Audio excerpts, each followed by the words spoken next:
You are listening to the Daily Escape podcast with Sadie K. Frazier. This episode has been brought to you by Traveling Realms Media.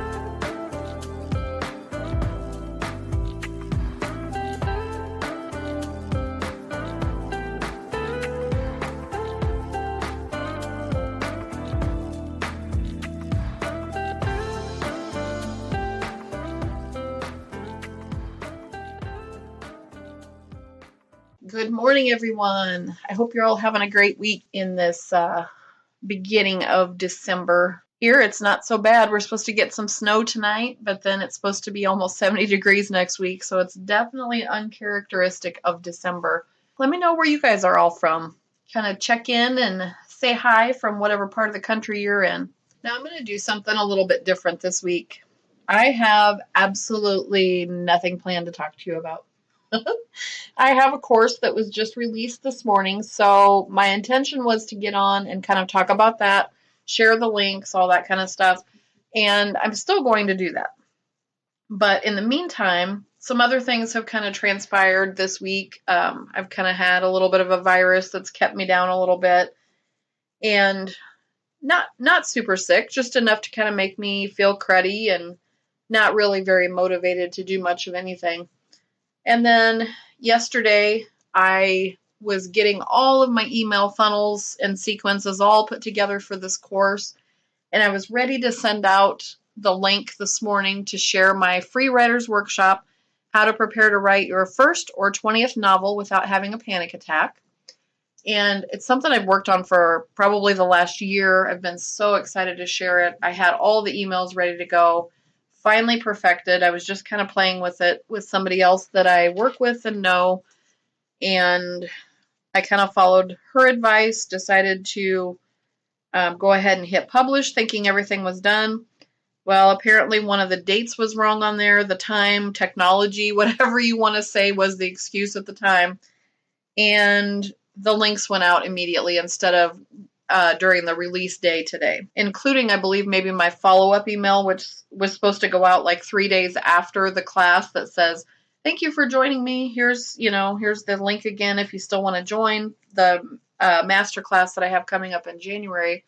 But regardless, I was a little bit disheartened because I was kind of like, oh, there's the first glitch. You know how it goes. You're all excited about something. You think you have it perfected. And then all of a sudden something happens, which really wasn't that big of a deal. But my mind started to kind of wander, and it started to try to talk myself into, see, I knew this wasn't going to work. I knew that there was going to be something that would come up that would hold you back from doing your best in this project. First you were sick, and all these thoughts just kind of started to tumble through my head. And I was at work at the time, so there's not much I could do about it. I just quickly sent an email to everybody else that was on that list for the class, and I said, hey, due to technical difficulties, the link went out a little bit early, so surprise. I turned it into a positive, and I said, surprise, you get it early. Kudos to you, blah, blah, blah, blah. And it didn't end up being that big of a deal. So then I got home, and I thought, okay, now I'll just do the follow-up stuff, and kind of keep them encouraged, send them an email and let them know that I'm thinking of them. I hope they're enjoying the workshop. They can send me some feedback, things that I could, that they enjoyed about the class, things that maybe they'd like to see in the future classes. And I hadn't quite got that done last night. My husband and I were sitting on the couch, and I had somebody that's also a part of the class but also related to me sent me an email and said, or an instant message and said, are you seeing this? And I said, no, what's going on? Well, apparently one of the people that I had sent the class link to had gotten on and replied all to the emails that I sent and said, I do not want to be a part of your class. I have over 20 books published, and I basically don't need your help. I don't remember what all was said, but it was taken in a negative light. I don't know how other class members would have taken it. I would have appreciated that person to maybe email me separately. But in the middle of all that, one of the other class members, because they were attached in it also, was kind enough to reach out to this person and say, hey, you're being a little negative. I don't know what all was said because I didn't see that secondary email come through. So here I am not even responding back to it. The next email that comes out was forwarded to all of my class members again. And it's from this first initial person who said, I don't appreciate your negativity. You're the one with issues, and just blasted me, said all kinds of horrible things to all of my class members. Now, I'm reminding you that I did not even get on to talk about anything in between there. I didn't respond back to anybody. I didn't even know this was going on behind the scenes. So I just briefly emailed this person back and I said, hey, I don't know who responded back to you, but it was not me. I met you at the Council Bluffs Public Library here a few weeks ago. You asked to be signed up for this workshop, and I will happily remove you from the workshop. But that's how I got your email, and I apologize for any misunderstandings, blah, blah, blah. I was very nice about it. So I got an email this morning that said, I'm sorry. I didn't realize when the response came back from one of your class members that it wasn't you. So basically, I'm just telling you all of this to, number one, vent for a minute, but number two, just to show you how quickly a very positive, uplifting, motivational experience that I intended for this course release turned into this completely chaotic, people fighting, backstabbing in the middle of, and I wasn't even in the middle of it, but it somehow took away all of the intentions that I had for this class. In my mind, last night, I was distraught. I was just like, seriously, this is the second thing that's deterred me from, making this class as perfect as I possibly can.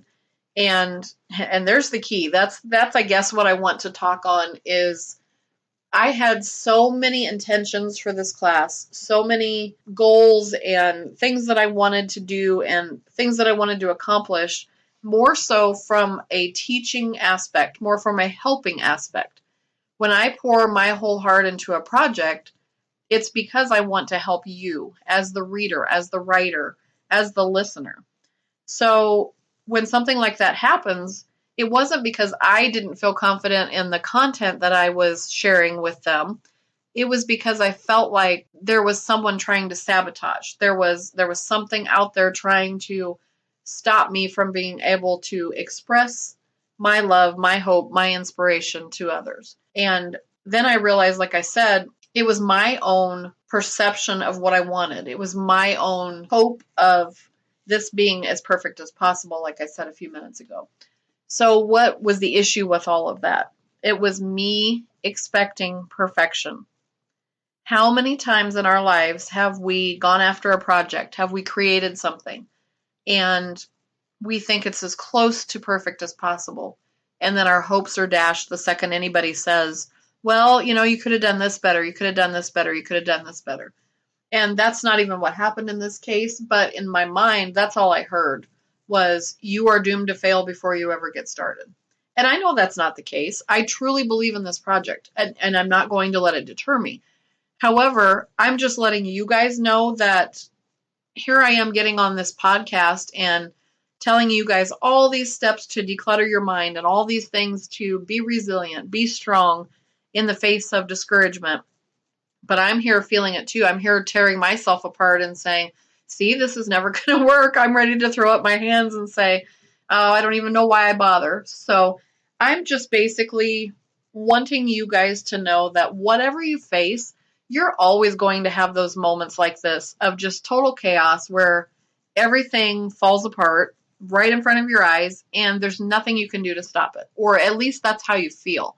There is something you can do to stop it, though, and that is to take a step back and realize that regardless of if someone was trying to sabotage that class, it doesn't matter what the intentions were behind that whole argument going on between two different people.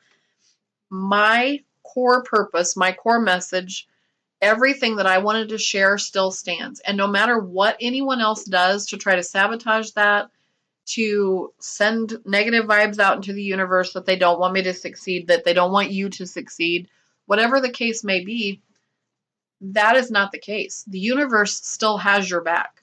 And like I said, every time before I get on this podcast, before I do any of my creative endeavors, I always reiterate and repeat a mantra that has come to mean the world to me. And that is, thank you, universe, for speaking through me. Or you can say through teaching, through creating, through inspiring, for allowing me to become a vessel of hope, of inspiration to those who need it most. I step out of the way and I let you guide my way. If you're a religious person, the same thing could be said for a prayer or speaking directly to God. It doesn't matter who you're speaking to.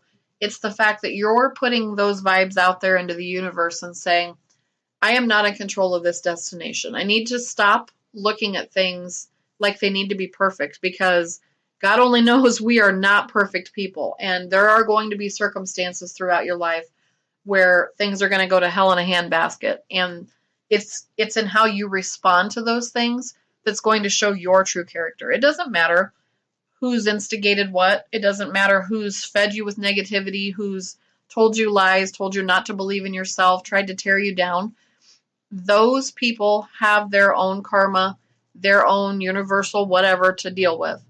That is not for you to worry about, to stress over, to fret over, or to let tear you down. It is in how you respond to those moments that shows your true character. So I just wanted to share that, kind of get that out of the way before we ever start, and just kind of uplift you and let you know that I'm here. I feel the same things you do on a day-to-day basis, and I'm trying to do my best to be a positive light in this very, very broken, negative world of people who feel like they just are nasty people who want to tear others down and don't want them to succeed. And I believe that we can all succeed, but it's going to take a whole lot of work on all of our parts to band together, to be a good, decent human being and to uplift others. We're not here to tear each other down. We are here to uplift each other. All right, so now I'm going to talk a little bit about the actual workshop, and then I thought I'd talk a little bit about what being an author means to me, or maybe even discuss some traits of an author. We are a one-of-a-kind people for sure. Okay, so first, I think I want to talk about who inspired me to write in the first place and who some of my first influences in becoming an author actually were. That would be my high school English/creative writing teacher, Mr. Art Smith. And that was at Moon Valley High School in Phoenix, Arizona. So he influenced me, not because, so I had other English teachers and things like that I really admired growing up. However, they seemed to fit that same persona of, it always was an older female teacher, it seemed like to me, who was very staunch and very, your grammar has to be correct, you know what I mean? And they stood up in front of the classroom and expected, again, here comes the phrase, expected perfection. And I got all kinds of red marks all over my paper growing up. I remember that, as well as my handwriting. I remember one of my teachers putting it up on the bulletin board and saying, I don't know who wrote this, but these chicken scratches are not acceptable. I should have known I was probably destined to be like a doctor or somebody like that at that point because of my handwriting. But regardless of who influenced you, there are those certain teachers that, whether they come across staunch like that or whether they are helpful, whether they're mean, we will always remember them. And like I said, Mr. Smith was my very, very favorite teacher of all time, next to Mrs. Laneson in fourth grade at Hoover Elementary in Council Bluffs, Iowa, just because she was such a sweetheart. Anyway, so he was a very down-to-earth teacher. Like, I almost felt like he was an old soul from a different era entirely.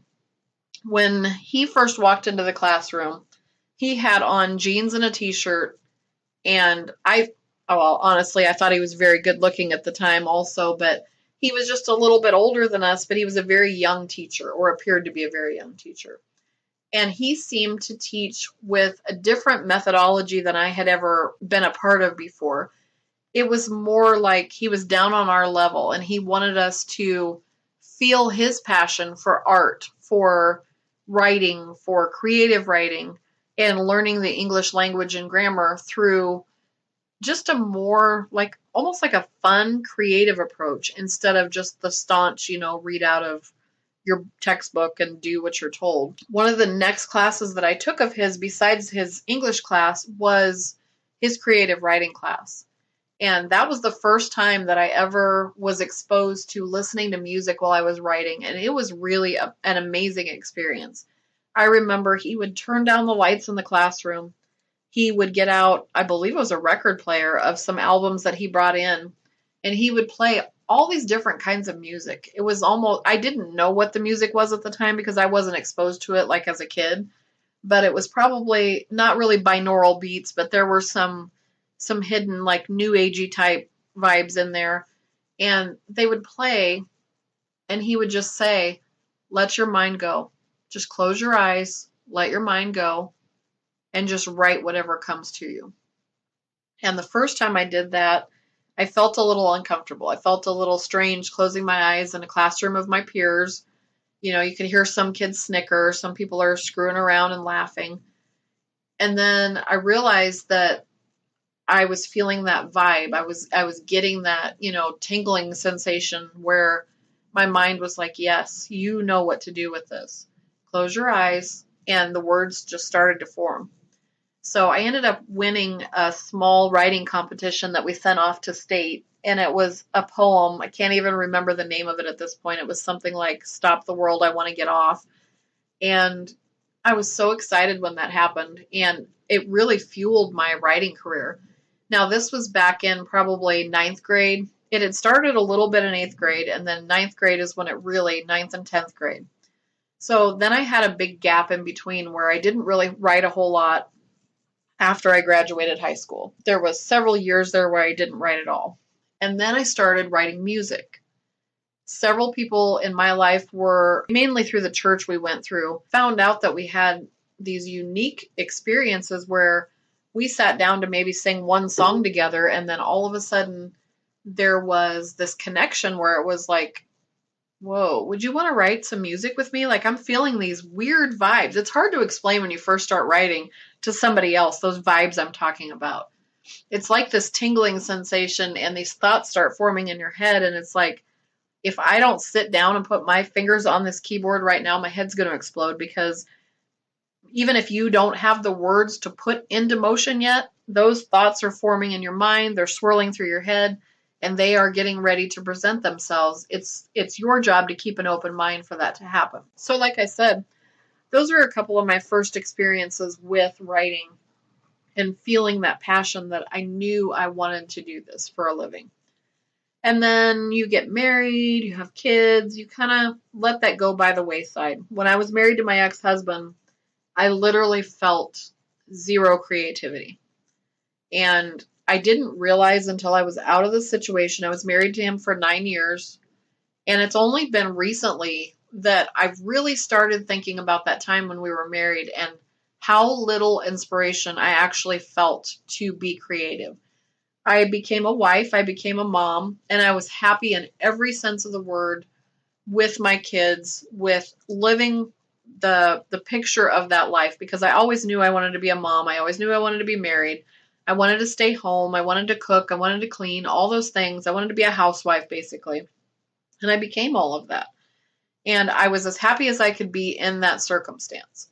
Now, once you're out of it and you start to feel those things return, you realize kind of what kind of drought you were in. I didn't play music during that time. I listened to music, obviously, but I didn't play the piano that entire time. When we were first together, I played at our church. I always have played the piano in church. Well, now it's been almost 30 years since I've played in church, and I desperately miss it. It's been almost 30 years since I have just sat down and poured out my heart and wrote music and felt inspired to share my whole, heart, soul, and mind with people through the words that I write, other than being a writer. I just mean through music. And I desperately, desperately missed it. So when I began to think about writing this course, I started to think about all of these other things and what people might be going through, what other people with a passion inside of them that are stuck maybe they just don't know where to get started. So that's why I created this course. Like I said, my core message is that I believe every story needs to be told. It deserves to be told. It begs to be told.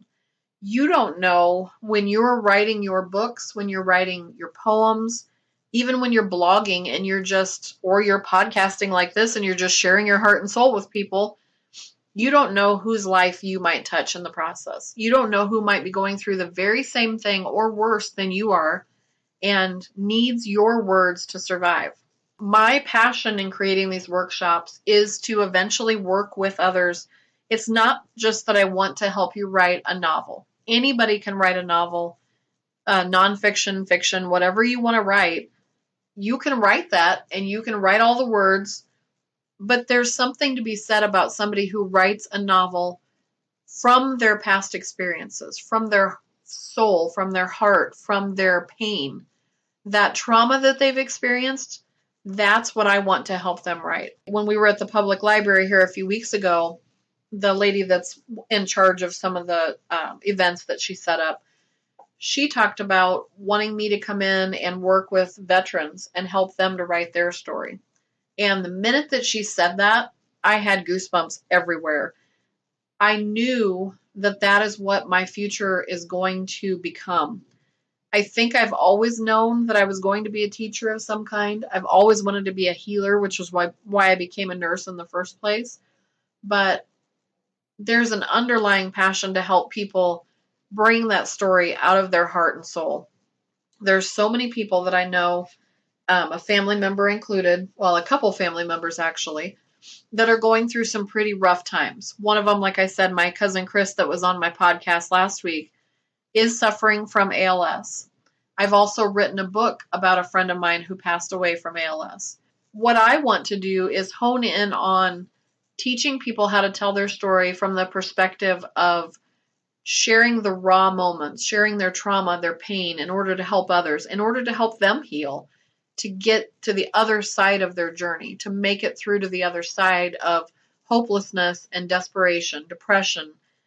There's so many stigmas around mental illness and all of these other issues that we are afraid to talk about. We're afraid to share the reality and the pain of what we're going through. So that's, in a nutshell, that's what I want to do, is help these people tell their stories, because I believe by admitting the truth and uncovering that pain, that is the only way to untether ourselves from a past that we don't belong in anymore. It's the only way to bring us forward to heal. So that, like I said, that is what my workshop was about, was mastering your mindset, getting yourself in the right place to write in the first place. And then that leads into my full-blown masterclass in January, which is bringing the story inside your heart to life. And I'll share more about that later. I'll go in depth about each of the modules and what I hope to share with others during that time. But for now, I just kind of wanted to mention it, tell you maybe what my passion is behind some of the things that you'll hear me talk about on here. And now I'd like to kind of jump course here and talk about some of the traits of being a writer. I have found that in some of the people that we've met along our journey that are also authors, you can kind of pick them out in a crowd sometimes. One of the things that I read about, it's from LitHub, LITHUB.com, and it says, if you have these traits, you might be a writer. So one of the things that I read about, it surprised me. Like I said, the situation that happened yesterday with the workshop, I did start to take some of that personally. I feel like as an author, sometimes we're a little bit more sensitive to, and we really are affected by some of the outside underlying things that happen to us. So in this article on LitHub, it says the first trait I've been thinking about as a writer is a tendency towards extreme sensitivity. A new definition is highly sensitive people. According to Dr. Elaine Aren, a psychologist who has studied HSP and written several books about it, about 15 to 20% of the population falls into this category. And it said there's some questions that will identify you as being a highly sensitive person. I seem to be aware of subtleties in my environment. Other people's moods affect me. I have a rich and complex inner life, and I am made uncomfortable by loud noises. I get rattled when I have to do a lot in a short amount of time. I'm deeply moved by arts and music, and I make it a point to avoid violent TV shows and movies when people are uncomfortable in a physical environment. I tend to know what needs to be done to make them more comfortable, like changing the lighting or the seating. Now, she uses a classic essay called The Crack Up by F. Scott Fitzgerald to kind of prove that we identify with that type of sensitivity in our writing. His story reads, "One harassed and despairing night, I packed a briefcase and went off 1,000 miles to think it over. I took a $1 room in a drab little town where I knew no one, and I sunk all the money I had with me into a stock of potted meat, crackers, and apples. But don't let me suggest that the change from a rather overstuffed world to a comparative asceticism was any research magnificent. I only wanted absolute quiet to think out why I had developed a sad attitude towards sadness, a melancholy attitude towards melancholy, a tragic attitude towards tragedy, why I had become identified with the objects of my horror and compassion." So they state that in reading that, they wondered if it was an expression of Fitzgerald's feelings of being overwhelmed, of that need to separate from the world briefly, to feel the fullness of an empty room with a typewriter. And for writing, that sort of heightened emotional and sensory sensitivity is very important. It's what attunes writers to the quality of sunlight at noon versus dusk, or the sound of honking cars in the rain, or the feeling of a particular sadness. The feeling of being highly aware of the gorgeous stickiness of the world, of the wildness within yourself, means that writers are porous to experience, to elements, to feeling. It's what makes a writer want to grab the world and wrestle with it onto the page. I thought that was a beautiful sentiment that explains how a writer is in connection with the openness to their imagination. So what are some other traits of a writer? What makes someone a good writer? On another article I read, writersxp.com, one of the main characteristics of a writer is definitely discipline. Writers have a unique quality of maintaining discipline. And it's because we have to evaluate, write, rewrite the same piece of content over and over and over again. And it definitely can make you very frustrated. Another trait is that we are passionate readers. A good writer is also an avid reader. It's in all those readings that inspire a writer to write. Sometimes we get extra ideas, or we find a deeper purpose, or understand another author's plot or mentality behind those writings. We also know how to think outside the box. Think about J.K. Rowling and Harry Potter series and her amazing fiction novels. It's the ability to create something amazing that distinguishes great writers from mediocre ones. Most writers are often sleep deprived. Some of us are able to write for 1 to 2 days continuously without sleeping, this article says. Now, I only wish that that was the case. A lot of us have jobs that we have to go to where that is our full-time daily job. I dream of a day when I can stay home and just concentrate on writing and be retired and be able to run my business and do everything that I want to do without having to go to a full-time job during the day as well. Another trait that we need to have, and this is the whole aspect of this podcast, just from the experience that I experienced yesterday with my pitfalls in my workshop to right now when I'm talking to you. As a writer, you have to have lots and lots and lots of patience and not take things personally as well. Now, a writer has to face a lot of rejection sometimes before they get published for the first time. I found it interesting that J.K. Rowling was rejected many times for publishing Harry Potter series, but she didn't lose hope. She had patience and had complete faith in her work. She never gave up. She just kept going. She didn't listen to those negative little whisperings saying, it's not good enough, we're not interested. She kept going, and look at her now. So apart from that, there will be times when we have absolutely nothing to add to our manuscript. We have writer's block. Or days when we realize the end is so far away and the only thing preventing us from finishing is just that white space, that blank space on the pages. When you are patient, that is how you stick with it. you become resilient, and eventually you finish that manuscript no matter what obstacles have stood in your way. This is how a writer survives in this competitive world. Now, it also mentions that often they are multi-talented. Multi-talented is the most common characteristic of a writer, as they also indulge in other activities of book marketing, editing, being present in your book launch. My husband and I just recently did our very first, we've done the author events at the local library, like I've mentioned before, but last weekend we did our very first book signing where we ordered copies of all of our books. We showed up, and actually I showed up not feeling the best. I was starting to get sick at the beginning of the week there, and I did not feel like my best or that I was living my best life at that moment. I just wanted to get it over with. But I showed up, I put a smile on my face, and we worked it out. A writer often has a vast knowledge of book promotions and marketing, as well as social media promotion and marketing.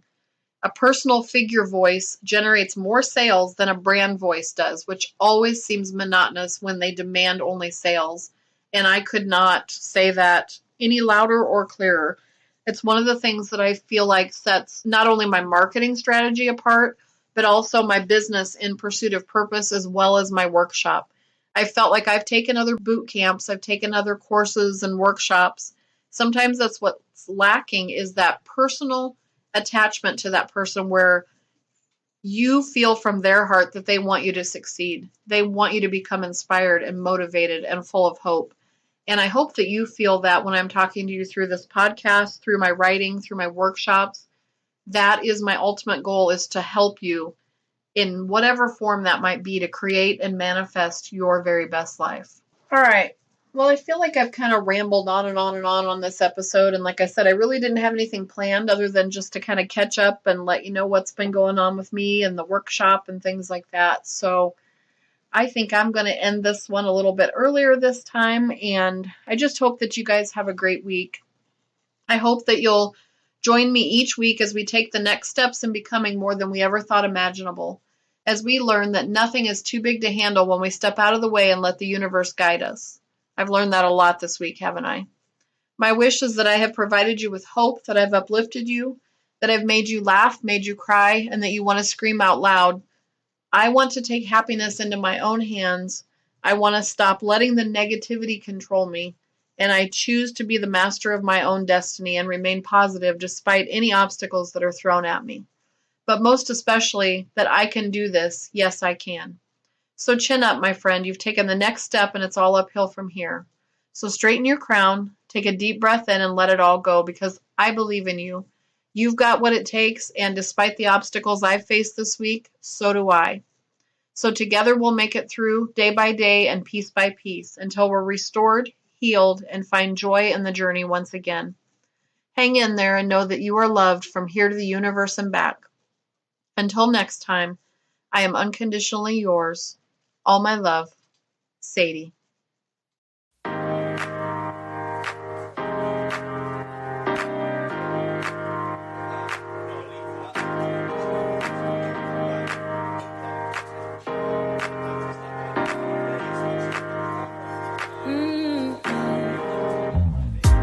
Come out and play.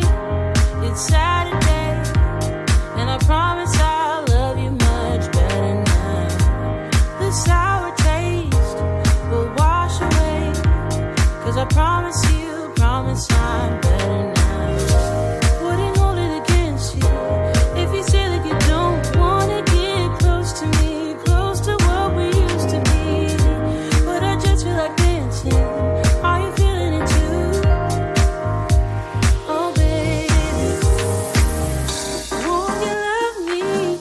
Won't you love me? Won't you love me? Love me like yesterday. Don't you feel it? How it feels, babe. Won't you love me the open kind of new way?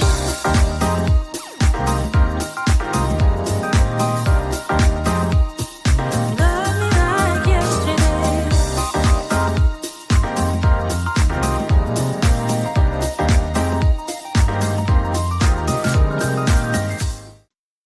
This has been another episode of the Daily Escape Podcast, and I am your host, Sadie K. Frazier.